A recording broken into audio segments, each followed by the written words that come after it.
कृष्णा। देखो, मोरपंखी का मैंने बताया था ना कि उसका ये बेनिफिट है कि वो सारी नेगेटिविटी को एब्जॉर्व करता है।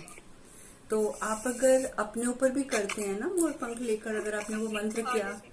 मंत्र लेके अपने शरीर के ऊपर आप ऐसे से पूरा झाड़ ले 7 बार, 11 बार, 21 बार, जितना भी आप चाहते हैं, तो उसका आपको फर्क पड़ेगा ही पड़ेगा। क्योंकि मोरपंख तो मोरपंख ही रहेगा, चाहे आप अपने ऊपर ऑपरेट करें उसको, चाहे आप किसी के ऊपर करें। ठीक है, ओके तो दीदी। वो आपको उतना ठीक ही है। बेनिफिट देगा। मोरपंख से ठीक झाड़ा है। कर लेना चाहिए अपना। मैंने बताया था ना कि 6 स्टेप्स बताई थी मैंने, पालो सेंटो बताया था। क्योंकि कहीं ना कहीं देखो, हम लोग चाहे धरती पर हैं, लेकिन जो ऊपरी रियल्म के जो डायमेंशंस की जो चीजें हैं, वो भी कई बार हम पर बहुत इम्पैक्ट डाल रही होती हैं और हमें पता नहीं चलता है। जाने अनजाने में हम उनके कंट्रोल में रहते हैं। हम सोचते तो रहते हैं ना, हमारी तबीयत ठीक नहीं हो रही है, हमारा ये नहीं हो रहा, हमारा वो नहीं हो रहा, पर कई बार ऐसा चांस हो जाता है कि हम लोग उसके अंदर उलझे रह जाते हैं, क्योंकि हमें पता चलता नहीं है कि वो चीजें हमारे ऊपर घेर के बैठी हैं। अब वो चीजें घेर क्यों बैठती हैं, उसके कारण भी बहुत सारे होते हैं, और आप बिलीव करेंगे कि कई बार उसका कारण हमारा पूजा पाठ भी होता है। हैरानगी होगी आपको सुन के। हाँ दीदी, बोलते हैं कुछ भी पॉजिटिव शुरू करो तो नेगेटिव चीजें हमें रोकने की कोशिश नहीं, करती है कि नहीं, वो तो पॉजिटिव करती ही होते हैं। करती हैं। चलो, वो तो मैं मानती हूँ कि आपका टेस्ट लेती हैं, आपकी परीक्षा लेती हैं, इट्स फाइन। सबसे बड़ी जो समस्या, मैं ना म्यूट कर रही हूँ, आपको जिसको पूछना होगा वो ऑन कर लेना प्लीज, क्योंकि कहीं पे स्पार्किंग भी हो रही है। ओके। होता क्या है कि हम लोग पूजा करने तो बैठ जाते हैं, सपोज हमने मंत्र जाप करे, वैसे नॉर्मल पूजा जो हम करते हैं ना, आप मंदिर में गए या आप अपने घर के ऑल्टर में गए, आपने भगवान को प्रणाम किया, उनसे बातें करी, उनकी ज्यादा से ज्यादा उनकी आरती कर ली, तो वो सब ठीक है। लेकिन कई बार क्या होता है कि हम मंत्र जाप करते हैं, मैंने बताया कि हर एक शब्द में पावर होती है, तभी मैंने आपको एग्जांपल दिया था ना वो 1 2 3 4 का भी, कि कैसे हम 1 2 3 4 भी बोलते हैं तो हमारे कौन कौन से चक्र के ऊपर वाइब्रेशन होती है। तो यहीं से अंदाजा आपको हो जाना चाहिए कि हर एक अक्षर हिंदी का, खासकर मतलब मेन तो संस्कृत होता है, नेचुरली संस्कृत जो है वो सबसे हमारी प्राचीन और ओरिजिनल जो भाषा है वो संस्कृत ही है। पर संस्कृत में से हिंदी निकली है, एंड देन फिर अलग अलग भाषाएं निकली हैं। तो जो हमारी संस्कृत और हिंदी है, खासकर संस्कृत, उसका एक एक शब्द जो है वो इतना ज्यादा पावरफुल होता है कि वो जैसे आप उसका उच्चारण करते हैं तो वो आपके अंदर एक एनर्जी का फ्लो बढ़ा देता है। और जैसे वो एनर्जी का फ्लो बढ़ता है, अब सपोज आप घर में रहते हैं, घर में आपके हर तरीके का खाना बनता है, लाइक मैं उसकी नॉनवेज की बात नहीं कर रही, हर तरीके का खाना बनता है इन द सेंस के आप नमक, चीनी, मैदा, एंड कभी आप छोले भटूरे खा रहे हो, आप फ्राइड चीजें खा रहे हो, समोसे खा रहे हो, कचौड़ियां खा रहे हो, आप इस तरीके की चीजें खा रहे हो। जब हम इस तरीके की चीजें खाते हैं, यानी कि जो हम बोलते हैं, जिनको हम हैवी चीजें बोलते हैं, हैवी फूड बोलते हैं, अगर आप हैवी फूड खा रहे हो, वो फूड आपका पेट में जा रहा है, पेट में जा रहा है, आपकी अग्नि प्रज्वलित हो रही है, लेकिन वो उसको पूरा डाइजेस्ट नहीं करती है। जब वो डाइजेस्ट नहीं करता तो उसके कण जो है वो हमारे पेट में इधर उधर रहते ही रहते हैं, वो मतलब फंसे रह जाते हैं। अब होता क्या है कि उससे हमारे शरीर के अंदर इंटरनली इम्प्योरिटी आ जाती है। इम्प्योरिटी जब हमारे शरीर में रहती है और हम बैठ जाते हैं मंत्र जाप करने के लिए, जैसे ही हम मंत्र जाप करेंगे, हमारी जो वाइब्रेशन है वो अप होनी शुरू होगी, हमारी जो एनर्जी है वो ऊपर उठनी शुरू हो जाएगी। अब जैसे ही एनर्जी ऊपर उठेगी, लेकिन आपके पेट में भी गंदगी जमा है, आपका खाने का जो सिस्टम है वो भी ठीक नहीं है, और ये भी हो सकता है कि आपका बात करने का तरीका ठीक नहीं है, आप लोगों को लोगों से गुस्से से बोलते हो, आप गुस्से से बोलते हो, मीन्स के लड़ते हो किसी से, किसी को गाली देते हो, किसी को कुछ करते हो। तो there are lots of things जो हमारे अंदर इम्प्योरिटी पैदा करती हैं। अब वो इम्प्योरिटीज हैं, जैसे ही हमारी वाइब्रेशन अप होती है तो वो क्या करती है कि जैसे हमारी वाइब्रेशन यहाँ से निकली, सहस्त्रधार चक्र से निकली, हमारे इस डायमेंशन में फैली, जिस डायमेंशन में हम रहते हैं। मैंने इसलिए आपको कहा था वो बुक पढ़ने के लिए, एक आत्मा की यात्रा भी इसलिए बोला था। तो उस डायमेंशन को क्रॉस करके जैसे ही ऊपर का डायमेंशन आता है, तो बेसिकली वो डायमेंशन होता है भटकी हुई आत्माओं का, भूत प्रेतों का। अब होता क्या है कि हमने अपनी वाइब्रेशन अप करी, वो वहां से निकली और उस डायमेंशन में जाके अटक गई, क्योंकि हमारे शरीर के अंदर इम्प्योरिटी है। अंदर इम्प्योरिटी होने की वजह से वाइब्रेशन हमारी अप तो हुई, लेकिन वो इतनी अप नहीं हुई कि हमारी डायमेंशन के बाद भूत प्रेतों पिशाचों की डायमेंशन उसको क्रॉस करके वो उसके ऊपर की डायमेंशन में पहुंच जाए। इतनी प्योरिटी हम में नहीं थी। I am just giving you example. मैं ये नहीं कह रही कि सबके साथ ये होता है, but I am just telling you, बता रही हूँ कि ऐसा होता है, पॉसिबिलिटीज होती हैं। तो उस टाइम क्या होता है कि हम अपनी डायमेंशन से निकल के ऊपर की डायमेंशन में जब जाके अटकते हैं, किसी ना किसी गलत चीज से कनेक्ट हो जाते हैं, क्योंकि वहां पर मैंने बताया भटकी हुई आत्माएं हैं। या आप सब लोग जानते हैं कि जिनकी भी आकस्मिक मृत्यु हुई है, आकस्मिक मृत्यु आप कह सकते हो या सुसाइड बोल सकते हो, जो करते हैं, तो वो सब जो चीजें होती हैं, वो जो आत्माएं होती हैं, वो बेचारी भटक रही हैं। और सबसे बड़ी बात है कि कहा जाता है कि हम इंसानों की योनि में कोई अमीर बनता है, कोई गरीब बनता है, कोई काला, कोई गोरा, कोई सुंदर, कोई बदसूरत, there are lots of categories. 6 lakh तरीके की तो मनुष्य योनि होती है, ठीक है। तो 6 लाख में से आपको कौन सी योनि मिली है, ये आपके प्रीवियस कर्मों पे डिपेंड करता है। अब आपको जो भी योनि मिली है वो फिर भी कहा जाता है कि बेटर है, बहुत अच्छी है, चाहे 6 लाख में से कोई सी भी योनि आपको मनुष्य योनि मिली। क्यों? क्योंकि सबसे गंदी योनि जो मानी जाती है वो प्रेत योनि मानी जाती है। क्योंकि जब एक आदमी सुसाइड करता है, उसकी जितनी उम्र बची हुई है, जैसे सपोज 60 साल उसकी उम्र होनी है और उसने 20 साल में सुसाइड कर लिया, अभी 40 साल उम्र उसकी लिखी हुई थी, उसकी सांसें उतनी लिखी हुई थी, तो वो 40 साल तक प्रेत आत्मा बन के भटकेगा। और जो प्रेत आत्माएं भटकती हैं, जो हमारी डायमेंशन से सिर्फ ऊपर पहुंच जाती हैं और ऊपर से ऊपर नहीं पहुंच पाती, वो प्रेत आत्माएं जो होती हैं उनको भूख प्यास भी लगती है, उनको सोचना समझना भी होता है, उनको कष्ट भी होता है, पीड़ा भी होती है, उन्हें सब कुछ होता है, लेकिन उनके साथ ट्रेजेडी होती है कि वो हमसे कनेक्ट करने की कोशिश करती हैं, कांटेक्ट करने की कोशिश करती हैं, वो हमसे कर नहीं सकती हैं। तो जब वो हमसे कर नहीं पाती हैं, मीन्स वो हमें कुछ बोलना चाहती हैं, हम नहीं सुन रहे हैं, बिकॉज हमारी जो सिक्स सेंस है वो उतनी एक्टिव नहीं है कि हम उनके साथ कनेक्ट हो सके, हम उनको सुन सके, उनको समझ सके। तो अल्टीमेटली होता क्या है कि वो फिर भटक तो रही हैं, उन्हें भूख प्यास भी लग रही है, परेशानी भी हो रही है, हम उसको सुन नहीं पा रहे हैं, तो वो कहीं ना कहीं भटकती हुई जो आत्माएं होती हैं उसमें से अधिकतर आत्माएं फिर इस तरीके से बेकार हो जाती हैं, खराब हो जाती हैं, उनकी एनर्जी जो है वो डिप्लीट हो जाती है और अल्टीमेटली वो ह्यूमन बीइंग को कई बार नुकसान भी पहुंचाने लग जाती हैं। और उनमें क्रोध ज्यादा आ जाता है। क्यों? क्योंकि जैसे हम एक नॉर्मल ह्यूमन बीइंग है, अगर हमारी बात कोई ना सुने, है ना, हम किसी को कुछ बोलना चाहेंगे, सुनो सुनो सुनो, और सामने वाला बंदा हमें अवॉइड करता जा रहा है, एक टाइम आएगा हमें भी क्रोध आ जाएगा, तो वो चीजें बस हमारे ऊपर इम्पैक्ट डाल देती हैं। जैसे हम फिर अपना गुस्सा किसी पे निकालते हैं तो वो भी अपना गुस्सा फिर किसी न किसी पे निकालती रहती हैं।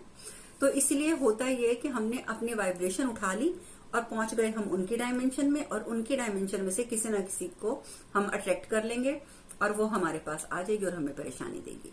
तो इसीलिए कहते हैं कि जब हम जाप भी करते हैं, मंत्र जाप जब करते हैं, मैं ज्यादातर आपने नोटिस किया है कि शाबर मंत्र बताती हूँ, वैदिक मंत्र नहीं बताती हूँ। शाबर मंत्र जो है वो हिंदी, समटाइम्स इसके अंदर जो वर्ड्स होते हैं वो कुछ उर्दू के होते हैं और कई बार किसी दूसरी लैंग्वेजेस के भी होते हैं, रीजनल लैंग्वेजेस जो अपनी भारत की हैं।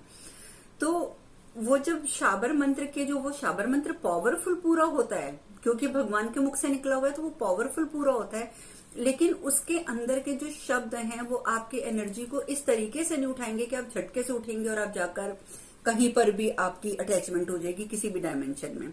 तो इसलिए शाबर मंत्रों को फिर भी कहा जाता है कि वो सेफ हैं, ठीक है, गृहस्थ लोगों के लिए। लेकिन जब हम वैदिक मंत्र करते हैं, संस्कृत के मंत्र होते हैं, उनका उच्चारण इतना शुद्ध होता है, तो कहीं ना कहीं वो हमें गलत जगह पे कनेक्ट करते हैं। अभी मेरे ख्याल से मैंने एक आध दिन पहले स्क्रॉल कर रही थी अपना फेसबुक पे मैंने देखा था सदगुरु जी का, मैं एकदम वो एक टॉपिक आ गया गायत्री मंत्र के ऊपर। सो मुझे थोड़ा इंटरेस्टिंग लगा कि गायत्री मंत्र अच्छा होता है या खतरनाक होता है। तो मुझे लगा छोटी सी वीडियो है, उसको देख लेते हैं। तो मैं देख रही थी तो उसमें भी उन्होंने बाई चांस यही बात बताई हुई थी कि उनके पास भी कोई लेडी पहुंची थी अमेरिका की, इंडियन नहीं थी वो, मतलब हिंदू नहीं थी, और उसकी आवाज चली गई थी, वो गूंगी हो गई थी। और तब उन्होंने पूछा था, कहते हैं कि तुमने कोई जाप किया या कुछ, मतलब तुमने क्या किया जो तुम्हारी आवाज चली गई? कहती मैंने कुछ भी नहीं किया, मुझे नहीं पता मेरी आवाज क्यों गई है। तो आपको तो पता है कि उन लोगों के आश्रम में ये ट्रीटमेंट करते हैं वो लोग, जैसे हम लोगों का जो भी एक स्पेसिफिक स्पेस होता है वहां पे हम लोग ट्रीटमेंट्स करते हैं लोगों के। तो सदगुरु के आश्रम में गई, वहां पर उसने ट्रीटमेंट कराया, वो ठीक नहीं हो रही थी। और वो कहते हैं कि मैंने उनसे बार बार पूछा, देन शी सेड कि हाँ मैं ना गायत्री मंत्र करती थी। तो उन्होंने पूछा ओके गायत्री मंत्र करते कैसे थे? तो उनसे बोलती है, कहती है कि मैं कार में जाती थी और कार में जब मेरी कार ट्रैफिक में खड़ी होती थी या जब हम खड़े हैं तो कहती है मैं अपना म्यूजिक चलता जा रहा है, अपना कार बैठी हुई हूँ और मैं अपना बॉडी को शेक कर रही हूँ और जाप कर रही हूँ। जबकि गायत्री मंत्र इज द प्योरेस्ट मंत्र। आप जानते हैं कि गायत्री देवी हमारी ज्ञान की देवी मानी जाती है। गायत्री मंत्र का जब हम उच्चारण करते हैं तो उसमें हम भगवान की प्रेज भी करते हैं, भगवान से प्रार्थना भी करते हैं, भगवान से अपनी डिमांड भी करते हैं, सब कुछ कर देते हैं हम एक ही गायत्री मंत्र में। तो वो बंदी गायत्री मंत्र को इस तरीके से इस्तेमाल कर रही थी और अल्टीमेटली उसकी पावर जैसे हुआ होगा नेचुरली के आगे उन्होंने क्लियर नहीं किया था, पर ये अंडरस्टूड है कि जब इस तरीके से उसने उच्चारण चाहे उल्टा सीधा किया जैसा भी किया, एक तो पहले उसने देखो एक अंग्रेज जो होगा वो हमारे शब्दों का, संस्कृत के शब्दों का एक नॉर्मल उच्चारण कर ही नहीं सकता। और अगर उसने कोशिश करी भी, नॉर्मल उच्चारण नहीं हुआ, गलत उच्चारण किया, एक तो ये कमी हो गई। दूसरा, अगर छोटी मोटी वाइब्रेशन उसकी उठी भी तो वो पहुंच गई गलत डायमेंशन में, तो उसके साथ यही सारी ट्रेजेडी हुई कि वो बिल्कुल गूंगी हो गई थी। और उसके बाद वो बता रहे थे, कहते हैं कि उसको पूरा 1 साल लगा उसकी आवाज वापस आने में, पूरा 1 साल। और 1 साल में पता नहीं कहते हैं कि कितने ट्रीटमेंट किए होंगे। तो मैं यहाँ पे मंत्रों को लेके आपको डरा नहीं रही हूँ, पर मैं इतना बताना चाहती हूँ कि वैदिक मंत्र जो हमारे हैं उन सबका एक स्पेसिफिक सिस्टम है। और हम लोगों को क्यों कहा जाता है कि ये साधु सन्यासियों का काम है सिर्फ, इसलिए क्योंकि साधु सन्यासी जब ये घर बार छोड़कर बैठ जाते हैं ना तो फिर वो अपनी डाइट पे बहुत ख्याल रखते हैं। और जब उनकी डाइट होती है वो क्या खाएंगे, जंगल में अगर तपस्या कर रहे हैं फल फूल खा लेंगे, कंदमूल खा लेंगे, जो फ्रूट्स वहां पे अवेलेबल होंगे वो खा लेंगे। तो नेचुरली उनकी जब एनर्जी उठेगी तो वो बिल्कुल ऊपर की डायमेंशन में पहुंचेगी। और जब वो प्रेत योनि की डायमेंशन को क्रॉस करके ऊपर पहुंच जाएंगे तो उनकी एनर्जी किसी गलत के साथ कनेक्ट नहीं होगी। लेकिन हमारे साथ बस प्रॉब्लम ये कि अगर हमने गलत खाया, आप जानते हैं मेरे गुरुजी तो अगर मैं कभी गलती से फोन करके कह दूं ना कि Guruji today I am not feeling well, मुझे लग रहा है कि मुझे शरीर में कुछ प्रॉब्लम हो रही है, तो उनका सीधा सा क्वेश्चन होता है आज खाया क्या था। मतलब एक हमारा खाना कितना ज्यादा इम्पैक्ट डालता है हमारी अध्यात्म के ऊपर भी और हमारे शरीर के ऊपर भी, ये हम लोगों ने कभी कल्पना भी नहीं करी होती है। तो इसलिए अगर मंत्र जाप करना है प्रॉपर वे में, उसका फल भी प्राप्त करना है, तो आपको अपनी एनर्जी लेवल बहुत बहुत बहुत इंक्रीज करना पड़ेगा। वैदिक मंत्र करो, बहुत पावरफुल होते हैं, और उसके बाद आप उसका फायदा भी उठाओ। लेकिन उसके लिए आपको करना यही होगा कि अपने अंदर प्योरिटी पैदा करनी पड़ेगी। प्योरिटी हर सेंस में, खाने को लेकर भी, विचारों को लेकर भी, अपनी भाषा को लेकर भी, हर एक चीज को लेकर। तो ये सारी प्रॉब्लम्स आती हैं जिस वजह से हम लोग कई बार मंत्र करते हुए भी सफर करते हैं। दूसरा, जो लोग प्योरिटी भी कर लेते हैं, अपना खाना पीना भी नॉर्मल रखते हैं, सब कुछ नॉर्मल रखते हैं, उनमें उनके एनर्जी लेवल भी बढ़ता है, तो भी वो लोग कई बार क्वेश्चन कर देते हैं ना कि ये शायद मैंने बात आपको बताई भी थी कि कितने लोग बोलते हैं ना कि हमने मंत्र जाप शुरू किया या हमने किसी भी तरीके का चैंट शुरू किया या हमने पूजा पाठ शुरू किया तो सडनली हमारी जो प्रॉब्लम्स थी वो एकदम एक्सट्रीम लेवल तक पहुंच गई, यानी कि बहुत बढ़ गई। ऐसा बहुत से इंसानों के दिमाग में ये बात आती है कि जैसे हमने पूजा पाठ किया, हमने मंत्र जाप किया और हमारी जो प्रॉब्लम थी, मीन्स की जो प्रॉब्लम इतनी चल रही थी ना, सडनली इट बिकेम इतनी। तो इसमें कितनी सच्चाई है? तो अगर इसमें सच्चाई की बात करें तो इसमें 100% सच्चाई है। जैसे आप पूजा पाठ करते हो, ये नहीं है कि वो शक्तियां आपको रोक रही हैं, शक्तियां रोकती हैं, क्योंकि जो भी देखो, आपने नोटिस किया होगा कि एक शराबी जो होगा वो एक नॉर्मल व्यक्ति जो शराब नहीं पीता है उससे मिलेगा ना तो उसको प्रोवोक करेगा, पी लेना, कुछ नहीं होता, कुछ नहीं होगा, अरे एक दिन में थोड़ी कुछ हो जाएगा। एक स्मोकर होगा वो भी इस तरीके का बिहेव करेगा। तो जो भी इंसान एक गलत चीज में लिप्त है वो सामने वाले व्यक्ति को लिप्त जरूर करना चाहेगा। और जब हम पूजा पाठ करने बैठते हैं तो हमारे आसपास जो वो एंटिटीज हैं जो करप्ट हो चुकी हैं, जिनकी आत्मा जो है वो गिर चुकी है, आत्मा की एज जिसकी नहीं बढ़ पाई है, तो वो एंटिटीज चाहती हैं कि हम उनकी तरह नहीं, हम अच्छा काम ना करें, तो हमें परेशान करती हैं कई बार आके। लेकिन इसके सिवा एक दूसरा कारण भी होता है कि हमारी परेशानियां जो है वो बहुत बढ़ जाती हैं। वो इसलिए बढ़ती हैं कि सपोज, चलो मैं अपना एग्जांपल देती हूँ। सपोज मैंने अपने जन्म में, अपने इस जन्म में, अपने प्रीवियस जन्मों में मैंने बहुत सारे उल्टे सीधे कर्म किए हैं, ठीक है, बहुत गलत कर्म किए हैं। इस जन्म में भी, पिछले जन्म में भी, उससे पिछले जन्म में भी, ना जाने कितने जन्मों से करते आ रहे हो। और मैंने भगवान का पूजा पाठ नहीं किया, जाप नहीं किया। अचानक मैं क्या करूंगी, थोड़ा बहुत करती भी थी बट नॉट मंत्र जाप, नॉट एनीथिंग। तो मैं अचानक बैठ के भगवान का खूब जाप करूंगी, खूब मंत्र करूंगी, खूब भगवान की पूजा करूंगी, सेवा करूंगी, सब करूंगी। तो अचानक मैं देखूंगी कि मैं परेशानी तो भुगत रही थी। क्यों? क्योंकि मेरे कर्म खराब थे। अब मैं उन कर्मों की वजह से परेशानी अपनी लाइफ में भुगत रही थी। अब हुआ क्या कि परेशानी भुगतते भुगतते जब मैं थक गई, मैंने अपने आप को सरेंडर कर दिया भगवान की तरफ कि भगवान मैंने अपने आप को अब आपको समर्पित कर दिया, जो भी है इट्स फाइन। अचानक मैं देखती हूँ कि मेरी प्रॉब्लम्स बढ़ गई हैं। तो मेरा दिमाग एक बार तो घूमेगा ना, ये क्या, परेशानी तो मैं पहले भी भुगत रही थी, बट अब जब मैं भगवान से कनेक्टेड हो गई हूँ, भगवान को जब मैं इतना ज्यादा पूज रही हूँ, तो ये अचानक मेरी परेशानी इतनी कैसे बढ़ गई है। तो उसका कारण होता है, उसका कारण ये होता है कि जब मैंने इतने गलत कर्म किए हैं इस जन्म में, पिछले जन्मों में, वो सारे इकट्ठे हुए हैं, उन सबका मैं फल भुगत रही थी। तो अब उसका जो फल था वो थोड़ा जब कम हो जाता है, जो गंदे कर्म थे उसका इम्पैक्ट जब थोड़ा सा कम हो जाता है, तो मेरे मन में इच्छा उठती है कि मैं भगवान के पास जाऊं, भगवान की पूजा करूं। मैंने वो शुरू करी, उसके बाद अचानक आ गई। अचानक इसलिए आ गई कि मेरे कर्म जो पिछले थे वो थोड़े तो कम हो चुके थे, लेकिन थोड़े अभी रहते थे। अब जैसे मैं भगवान की शरण में गई, तो भगवान चाहते हैं कि वो जो मेरे बचे हैं कर्म, जो मैंने गलत कर्म किए थे, जो भी बच गए हैं, जिनका भुगतान मैंने अभी नहीं किया है, तो भगवान क्या करते हैं कि सडनली वो सारे कर्मों का वो चाहते हैं कि जो भी फल मुझे गंदा मिलना है ना, वो फटाफट मिलके खत्म हो जाए। तो जैसे सपोज मेरे अभी इतने कर्म बाकी रह गए थे कि मैंने भी आने वाले 10 साल और भुगतान करना था, ठीक है। तो वो जो 10 सालों में मैंने थोड़ा थोड़ा थोड़ा थोड़ा करके अपनी लाइफ में भुगतना था, भगवान की शरण में जाकर हुआ क्या कि भगवान ने कहा कि नहीं, अब ये सही रास्ते पर आ गई है, अब ये मेरी शरण में आ गई है, मुझे इसके कर्म जल्दी कटवाने हैं। देखो, कर्म से तो कोई नहीं बच सकता। आपने जो बोया हुआ है आपने काटना तो अल्टीमेटली वही है। तो कर्म से आप बच नहीं सकते। बस भगवान क्या करता है कि वो जो 10 साल आपने कर्म भुगतने थे ना, वो भगवान पहले साल में भुगतवा देगा, ताकि आपके जो बाकी के 9 साल हैं उसमें आपको बेनिफिट मिल सके। तो बस ये सारा हमारा कार्मिक अकाउंट्स का सिस्टम है जो चलता रहता है। और हम लोग कई बार सोचते हैं कि हम पूजा करने बैठे तो अचानक हमारी परेशानियां बढ़ गई। तो दिस इज द रीजन कि भगवान बल्कि हमारी हेल्प कर रहा होता है उस समय, ताकि हमारी परेशानियां जो है वो जल्दी खत्म हो जाए।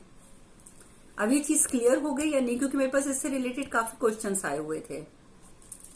Is it clear? इससे रिलेटेड अगर कुछ और पूछना है तो आप पूछ सकते हैं अभी।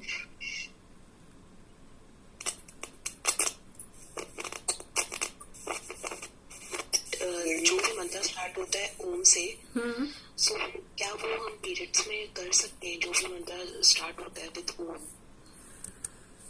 ओम तो यूनिवर्सल शब्द है। ओम का खुद इतना इम्पैक्ट नहीं पड़ेगा कि आप किस टाइम पे कर रहे हैं, ठीक है, क्योंकि वो हाई वाइब्रेशन का हमारा एक शब्द है, हमारे यूनिवर्स का साउंड है। लेकिन उसमें आपने आगे कौन सा मंत्र जोड़ा हुआ है वो डिपेंड करता है कि आप पीरियड्स में कर सकते हैं या नहीं कर सकते हैं। बेसिकली तो पीरियड्स में सारे मंत्र मना करे जाते हैं, ठीक है। कहा जाता है कि आप मानसिक थोड़े बहुत चलते फिरते कर रहे हो या अपने कमरे में बैठ के मानसिक कर रहे हो, जैसे हर शुद्ध चीज को छूने से मना करते हैं, मंदिर में जाने से मना करते हैं, तो बेसिकली मंत्र के लिए भी मना किया जाता है। क्योंकि उस समय हमारे जो, देखिए इसका भी एक जो आपका ये क्वेश्चन है, इसके पीछे भी एक साइंटिफिक रीजन है।